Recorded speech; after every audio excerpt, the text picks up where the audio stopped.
नमस्कार, ये आकाशवाणी पटना है। अब आप अभिषेक दास से प्रादेशिक समाचार सुनिए। पहले मुख्य समाचार। कोविड-19 संक्रमण के बढ़ते मामलों के मद्देनजर परसों से प्रदेश में 16 दिनों का लॉकडाउन, आवश्यक सेवाओं को छोड़कर सभी गतिविधियों पर रहेगी रोक। प्रदेश में आज कोविड-19 के रिकॉर्ड 1432 मामलों की पुष्टि, संक्रमितों की संख्या बढ़कर 18,853 हुई। गृह विभाग के अपर मुख्य सचिव आमिर सुबहानी कोरोना पॉजिटिव पाए गए। भागलपुर में जिलाधिकारी के बाद प्रभारी डीएम और उप विकास आयुक्त भी संक्रमित। और प्रदेश में अब भी गंडक, बागमती, कोसी और कमला बलान सहित प्रमुख नदियों का जलस्तर लाल निशान से ऊपर बना हुआ है। अब समाचार विस्तार से। राज्य सरकार ने कोरोना वायरस के बढ़ते खतरे को देखते हुए परसों से 31 जुलाई तक एक बार फिर प्रदेश में लॉकडाउन की घोषणा की है। 16 दिनों की इस पूर्णबंदी के दौरान सभी सरकारी कार्यालय, निजी कार्यालय, प्रतिष्ठान, शैक्षणिक संस्थान और धार्मिक स्थल बंद रहेंगे। वहीं सामाजिक, राजनीतिक और खेल गतिविधियों के दौरान उमड़ने वाली भीड़ को देखते हुए किसी भी प्रकार के आयोजन पर रोक रहेगी। इसमें किसी प्रकार की छूट नहीं दी जाएगी। हमारी संवाददाता ने बताया कि आपदा प्रबंधन समूह की हुई बैठक में लॉकडाउन लगाने का फैसला किया गया। लॉकडाउन के प्रावधानों में कहा गया है कि इस अवधि में आवश्यक सेवाओं को छोड़कर सभी अन्य सेवाएं बंद रहेंगी। इस दौरान अस्पताल, दूरसंचार सेवा, बैंकिंग और एटीएम सेवाएं, नगर निकाय से जुड़ी सेवाएं, विद्युत विभाग, पोस्ट ऑफिस समेत अन्य आवश्यक सेवाओं से जुड़े कार्यालय खुले रहेंगे। डेयरी, किराना दुकानें, फल सब्जियों की दुकानें, दवा दुकानें, petrol pump, LPG gas agency को लॉकडाउन के दायरे से बाहर रखा गया है। इलेक्ट्रॉनिक तथा प्रिंट मीडिया समेत अन्य आवश्यक और आपात सेवाएं चालू रहेंगी। केंद्र सरकार के दिशा निर्देशों के अनुरूप रेलवे और हवाई सेवा पर रोक नहीं लगाई गई है। टैक्सी और ऑटो रिक्शा का परिचालन जारी रहेगा, जबकि लोग अपने निजी वाहन से अति आवश्यक काम होने की स्थिति में ही बाहर निकल सकते हैं। लॉकडाउन में सामानों के परिवहन पर रोक नहीं रहेगी। ई कॉमर्स और निजी सुरक्षा एजेंसियों की सेवाएं भी जारी रहेंगी। आकाशवाणी समाचार के लिए कल्पना झा। ग्रामीण क्षेत्रों को लॉकडाउन से छूट दी गई है। लॉकडाउन में आतिथ्य सेवा से जुड़े होटल और लॉज जैसे प्रतिष्ठानों को भी खोलने की अनुमति दी गई है। वहीं रेस्टोरेंट, भोजनालय और ढाबे से होम डिलीवरी की सुविधा मिलती रहेगी। इस दौरान आवश्यक सेवाओं से जुड़े सरकारी कार्यालयों में कुल कर्मचारियों की क्षमता के 33% को ही कार्यस्थल पर आने की अनुमति दी गई है। निर्माण कार्य से संबंधित गतिविधियों को भी लॉकडाउन से छूट दी गई है। खेती-बाड़ी से संबंधित कार्य और खाद बीज के दुकान भी खुले रहेंगे। गैराज, मोबाइल मरम्मत और अन्य संबंधित दुकानों को खोलने की अनुमति दी गई है। प्रदेश में आज कोविड-19 के रिकॉर्ड 1432 मामले सामने आए हैं। राज्य में कोविड पॉजिटिव मामलों की संख्या बढ़कर 18,853 हो गई है। स्वास्थ्य विभाग द्वारा जारी बुलेटिन के अनुसार सबसे अधिक 162 मामले पटना से सामने आए हैं। पूर्वी चंपारण से 124, बेगूसराय से 114 और नालंदा से 107 नए मामलों की पुष्टि हुई है। इसी तरह नवादा से 92, भागलपुर से 61, पश्चिम चंपारण से 58, सीवान से 55, मुजफ्फरपुर से 54, गया से 50, मुंगेर से 48, भोजपुर से 45, खगड़िया से 43, सारण से 37, मधुबनी से 35, लखीसराय से 33 और जमुई से 31 मामले पॉजिटिव पाए गए हैं। रोहतास से 27, बक्सर से 26, समस्तीपुर और गोपालगंज से 22, सुपौल से 20, कटिहार से 18, जहानाबाद से 17 और दरभंगा तथा अररिया से 15 मामले दर्ज किए गए हैं। औरंगाबाद और मधेपुरा से 12, वैशाली से 11, सहरसा, बांका, किशनगंज और कैमूर से 10, अरवल से 7, पूर्णिया और शेखपुरा से 6, सीतामढ़ी से 5 और शिवहर से 2 मामलों की पुष्टि हुई है। स्वास्थ्य और परिवार कल्याण मंत्रालय की बुलेटिन के अनुसार पिछले 24 घंटों के दौरान राज्य में इस वैश्विक महामारी से 17 लोगों की मृत्यु हुई है।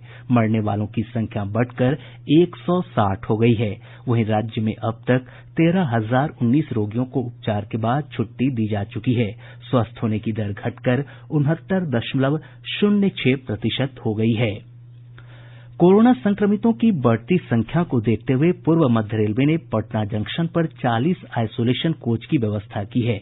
मुख्य जनसंपर्क पदाधिकारी राजेश कुमार ने बताया कि इनमें 600 मरीजों को रखा जा सकता है। श्री कुमार ने कहा कि और भी आइसोलेशन कोच तैयार रखे गए हैं, जिन्हें किसी न किसी अस्पताल से जोड़ा जाएगा। अभी तक जो हम लोगों ने डिप्लॉय किया है वो पटना जंक्शन पे 40 कोचेज डिप्लॉय किया है। इसमें वैसे मरीजों को पहले रखा जाएगा जिनमें की कोरोना के लक्षण हैं और उनका कोविड जांच चल रहा है और रिपोर्ट नहीं आई है। ये जितने भी आइसोलेशन कोचेज हैं वो किसी न किसी अस्पताल के एक्सटेंशन के रूप में रहेंगे और उस अस्पताल के जो डॉक्टर्स हैं, पैरामेडिक स्टाफ हैं, उनके देखरेख और संरक्षण में यहाँ पे मरीजों को रखा जाएगा। गृह विभाग के अपर मुख्य सचिव आमिर सुबहानी कोरोना संक्रमित पाए गए हैं। आधिकारिक सूत्रों से मिली जानकारी के अनुसार श्री सुबहानी को क्वारंटीन कर दिया गया है। इधर भाजपा के 24 नेताओं की कोरोना जांच रिपोर्ट पॉजिटिव आई है। उप मुख्यमंत्री सुशील कुमार मोदी ने एक ट्वीट में ये जानकारी दी। प्रशासन की ओर से भाजपा प्रदेश कार्यालय को सील कर दिया गया है और सैनिटाइजेशन किया जा रहा है। इधर भागलपुर जिले के प्रभारी जिलाधिकारी राजेश झा राजा भी कोविड पॉजिटिव पाए गए हैं। इससे पहले जिलाधिकारी प्रणव कुमार संक्रमित होने के कारण क्वारंटीन पर हैं। इधर जिले के उप विकास आयुक्त सुनील कुमार में भी संक्रमण की पुष्टि हुई है। हमारे संवाददाता ने बताया कि अब जिला लोक शिकायत निवारण पदाधिकारी अरुण कुमार सिंह को भागलपुर का प्रभारी जिलाधिकारी बनाया गया है। पटना समाहरणालय के 14 कर्मियों को भी पॉजिटिव पाया गया है। वहीं पीएमसीएच, एनएमसीएच और गर्दनीबाग अस्पताल के 11 कर्मी भी संक्रमित पाए गए हैं। समस्तीपुर रेल मंडल कार्यालय के 6 कर्मियों को कोविड पॉजिटिव पाए जाने के बाद कल से नवनियुक्त कर्मियों के लिए होने वाला प्रशिक्षण कार्यक्रम अगले आदेश तक के लिए स्थगित कर दिया गया है। खगड़िया के सदर अनुमंडल पुलिस पदाधिकारी के भी संक्रमित होने की खबर आ रही है, हालांकि इसकी आधिकारिक पुष्टि नहीं की गई है। पटना एम्स में कोविड-19 संक्रमित 2 चिकित्सकों की मौत हो गई है। पीएमसीएच के ईएनटी विभाग के associate professor doctor NK Singh और गया के डॉक्टर अश्वनी ननकुलियार की इलाज के दौरान मौत हो गई। प्राप्त जानकारी के अनुसार डॉक्टर एनके सिंह को 1 सप्ताह पूर्व पटना एम्स में भर्ती कराया गया था, जहां उन्हें वेंटिलेटर पर रखा गया था। वे हृदय संबंधी बीमारियों से ग्रसित थे और कोरोना पॉजिटिव पाए गए थे। वहीं डॉक्टर अश्वनी ननकुलियार को कोविड संक्रमित पाए जाने के बाद पटना एम्स में 2 जुलाई को भर्ती कराया गया था। इधर गृह विभाग के पूर्व अपर सचिव उमेश रजक की भी इलाज के दौरान मौत हो गई है। उन्हें परसों देर रात कोरोना संक्रमित पाए जाने के बाद एम्स में भर्ती कराया गया था। प्रादेशिक समाचार आप आकाशवाणी पटना से सुन रहे हैं। देश में कोविड-19 रोगियों की संख्या 9 लाख के आंकड़े को पार कर गई है। पिछले 24 घंटों के दौरान 28,498 नए मामलों की पुष्टि के साथ ही संक्रमितों की संख्या 9,06,752 हो गई है। स्वास्थ्य मंत्रालय के अनुसार स्वस्थ होने की दर 63% से अधिक हो गई है और अब तक 5,71,460 लोग ठीक हो चुके हैं। पिछले 24 घंटों के दौरान 17,989 मरीज कोविड-19 से स्वस्थ हुए हैं। वहीं एक दिन में 533 लोगों की मौत के साथ ही देश में मरने वालों की संख्या बढ़कर 23,727 हो गई है। इधर स्वास्थ्य मंत्रालय के प्रवक्ता ने बताया कि देश में एक गति से कोविड-19 के मामले नहीं बढ़ रहे हैं।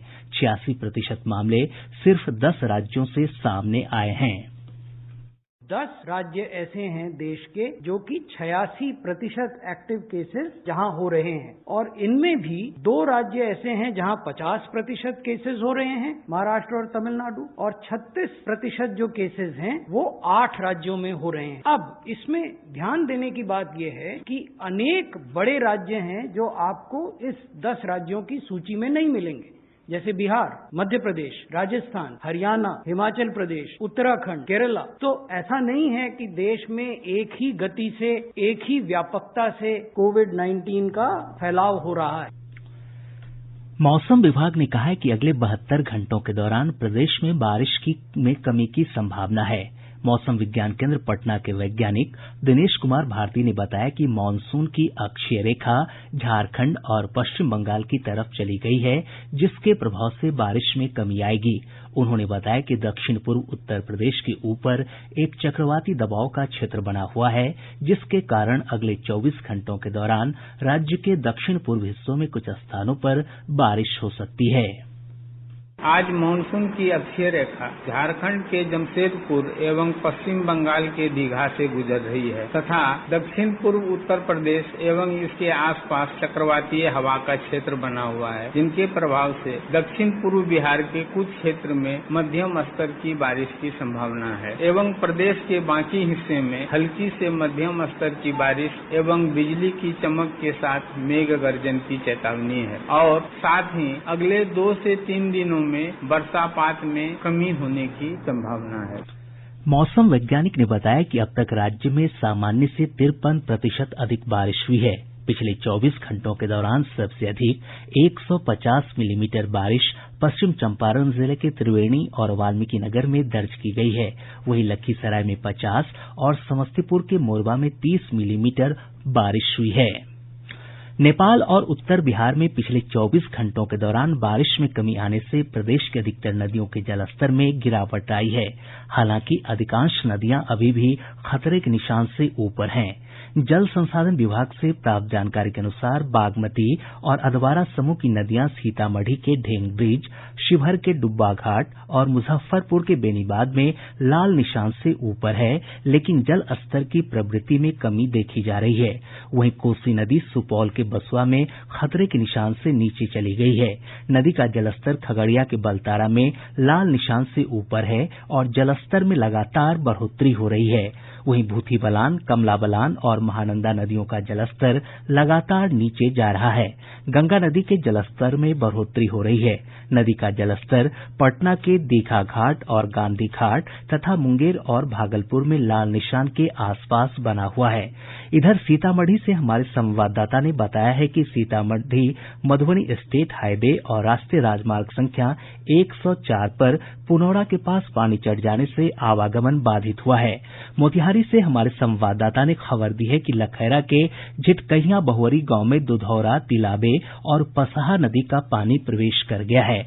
वहीं शिवहर जिले के पिपराही प्रखंड के बेलवा के पास बागमती नदी के टूटे सुरक्षा तटबंध की मजबूती का काम लगातार जारी है। पश्चिम चंपारण स्थित वाल्मीकिनगर गंडक बराज से 3,15,000 क्यूसेक पानी छोड़े जाने के बाद निचले क्षेत्रों में बाढ़ का पानी प्रवेश कर गया है। सबसे अधिक पिपरासी प्रखंड प्रभावित हुआ है। इधर अररिया जिले के फारबिसगंज, पलासी, जोकीहाट, सिकटी और अररिया प्रखंड के निचले इलाकों में बाढ़ जैसे हालात हैं। जिले में परमान, बकरा, रतबा, भलुआ सहित अन्य बरसाती नदियों के जलस्तर में तेजी से बढ़ोतरी हुई है। सुपौल और सहरसा जिले के कई गांवों में कोसी नदी का पानी प्रवेश कर चुका है, जिस कारण लोग ऊंचे स्थानों की ओर पलायन करने लगे हैं। राजद के वरिष्ठ नेता और पूर्व मंत्री विद्यासागर निषाद का आज पटना के एक निजी अस्पताल में इलाज के दौरान निधन हो गया। वे लंबे समय से बीमार चल रहे थे। उनके निधन पर राज्यपाल फागू चौहान, मुख्यमंत्री नीतीश कुमार, उप मुख्यमंत्री सुशील कुमार मोदी, नेता प्रतिपक्ष तेजस्वी प्रसाद यादव और पूर्व मुख्यमंत्री राबड़ी देवी समेत कई गणमान्य लोगों ने गहरी संवेदना जताई है। कल उनका अंतिम संस्कार पूरे सम्मान के साथ खगड़िया के गोगरी गंगा घाट पर किया जाएगा। केंद्रीय माध्यमिक शिक्षा बोर्ड सीबीएसई ने 10वीं बोर्ड के नतीजे कल घोषित करने की घोषणा की है। मानव संसाधन विकास मंत्री रमेश पोखरियाल निशंक ने एक ट्वीट में ये जानकारी दी। कटिहार नगर निगम के उप महापौर मंजूर खान को अविश्वास प्रस्ताव में हार का सामना करना पड़ा है। इसके बाद उन्हें अपनी कुर्सी गंवानी पड़ी है। मंजूर खान के विरोध में 23 पार्षदों ने मतदान किया। और अब अंत में मुख्य समाचार एक बार फिर। कोविड-19 संक्रमण के बढ़ते मामलों के मद्देनजर परसों से प्रदेश में 16 दिनों का लॉकडाउन, आवश्यक सेवाओं को छोड़कर सभी गतिविधियों पर रहेगी रोक। प्रदेश में आज कोविड-19 के रिकॉर्ड 1432 मामलों की पुष्टि, संक्रमितों की संख्या बढ़कर 18,853 हुई। गृह विभाग के अपर मुख्य सचिव आमिर सुबहानी कोरोना पॉजिटिव पाए गए। भागलपुर में जिलाधिकारी के बाद प्रभारी डीएम और उप विकास आयुक्त भी संक्रमित। और प्रदेश में अब भी गंडक, बागमती, कोसी और कमला बलान सहित प्रमुख नदियों का जलस्तर लाल निशान से ऊपर बना हुआ है। इसके साथ ही आकाशवाणी पटना से प्रसारित प्रादेशिक समाचार का ये अंक समाप्त हुआ। घर में रहिए, सुरक्षित रहिए और सुनते रहिए आकाशवाणी।